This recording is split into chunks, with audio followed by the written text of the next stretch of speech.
The streetlights of Jakarta cast long, faint stripes across the floor.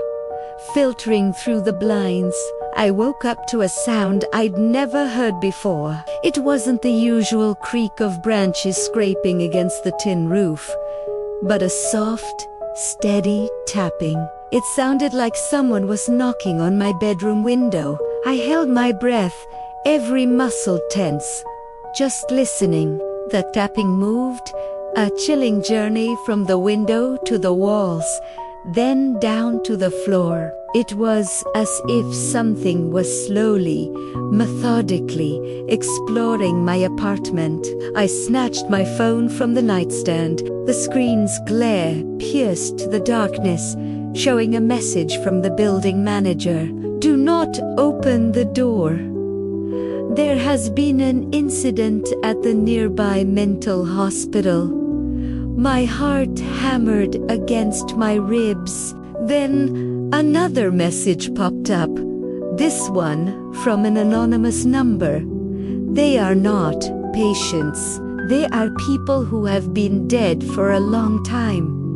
My blood ran cold. Just then, a knock echoed through the apartment, louder this time, right at my front door. "Reena, please, open the door. I need help." It was Mrs. Sori, my downstairs neighbor. I crept to the peephole. She looked pale, her face etched with fear, and there was something dark staining the front of her blouse. "He bit me," she whispered, her voice a raspy, desperate plea. "But now I feel stronger. We ago go." I hesitated, my hand hovering over the lock. "Where are you, huh?" "Let me call for help," I offered, my voice trembling. No!" Mrs. Sori shrieked, her voice twisting into something monstrous and unrecognizable. "Open this door now." The sheer force of her scream sent me stumbling backward. I tripped over a side table, and the sound of shattering glass filled the air. Outside, the pounding on the door intensified, becoming a furious, relentless assault. Panic seized me. I scrambled into the bathroom, slammed the door shut, and fumbled with the lock until it clicked into place. My hands were shaking so badly I could barely hold my phone. I tried to call for help, but there was no signal, no buzz. Nothing. I was trapped. In the suffocating darkness, a memory surfaced, the utility knife I kept under the sink. As my fingers closed around the cool, plastic handle, another memory flashed through my mind, unwanted and vivid. A fire, the smell of smoke, chaos, and desperate hands gripping mine. I shook my head, forcing it away. I was the only survivor of that fire 5 years ago. I had to survive this, too. After what felt like an eternity, the pounding stopped. An unnerving silence fell over the apartment. Slowly, cautiously, I unlocked the bathroom door and peeked out. The apartment was quiet, still, but then I smelled it. Jasmine. Mrs. Sari's perfume. It was faint, but it was unmistakably here. Inside, my phone buzzed in my hand, another message lighting up the screen. "They don't need you to open the door. They are already inside." A cold dread washed over me, a chilling realization that crawled up my spine.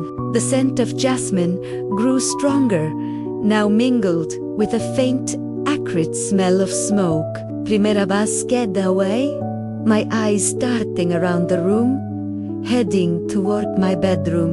The bedroom door was slightly ajar, a dark sliver in the dim light. From the blackness within, a calm voice spoke, sending shivers down my spine. "We don't need to be afraid anymore, Reena."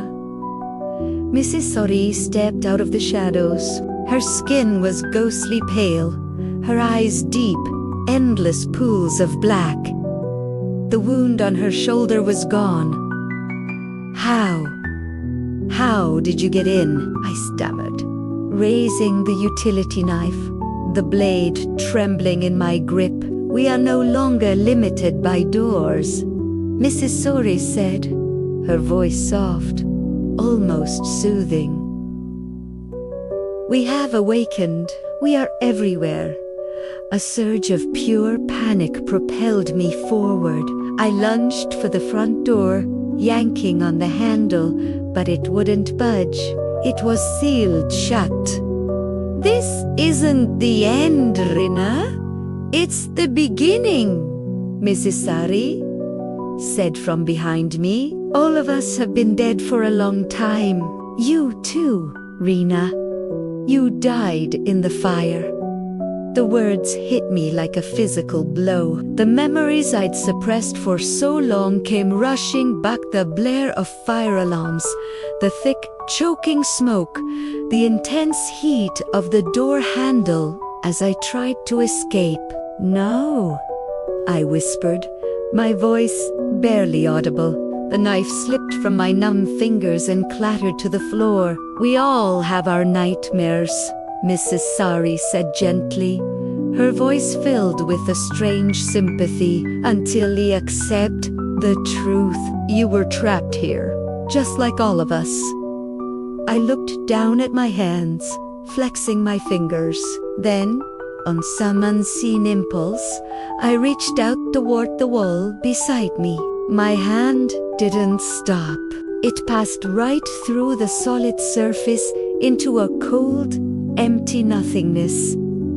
The truth was undeniable. We were ghosts, all of us, living echoes trapped in the places where our lives had ended. Now we have awakened, Mrs. Sori said. Outside, the first light of dawn was breaking, casting the world in a gray mist. Through the window, I could see them, shadowy figures moving silently through the streets. Hundreds of awakened souls, their eyes as empty as Mrs. Sori's, but their smiles serene, peaceful. I raised a hand to my face, feeling the skin, which still felt warm, still felt real. Do not resist, Mrs. Sori whispered, her voice right beside my ear. Let us help you remember. And then it all came back, not in flashes, but in a flood. The apartment burning around me, the smoke suffocating me, and the crushing, soul-deep loneliness that followed. For 5 years, I had been reliving my final days, trapped in a loop of my own making. When I opened my eyes again, the illusion was gone. The apartment was a charred, blackened ruin. Mrs. Sori stood before me, a translucent figure with scorched skin and eyes filled with a profound sorrow. Now, you see, she said. I nodded, tears streaming down my face. I was dead, and for the first time, I truly understood what that meant. Looking out the window again, I saw the hundreds of awakened souls waiting below, no longer shadows, but clear, distinct figures, all visible to each other. What will we do now? I asked, my voice small. We will help the others awaken, Mrs. Sori replied, a sense of purpose in her ethereal voice. Perhaps then we can all finally move on. A strange peace settled over me, replacing the fear and confusion. I was no longer alone. I turned from the window, taking one last look at the burned-out shell of my apartment, my tomb for the past 5 years. Then I followed Mrs. Sori into the hallway where the other awakened souls were waiting. Across the city, the knocking continued, a gentle, persistent summons, calling more trapped souls to awaken from the dream they called life.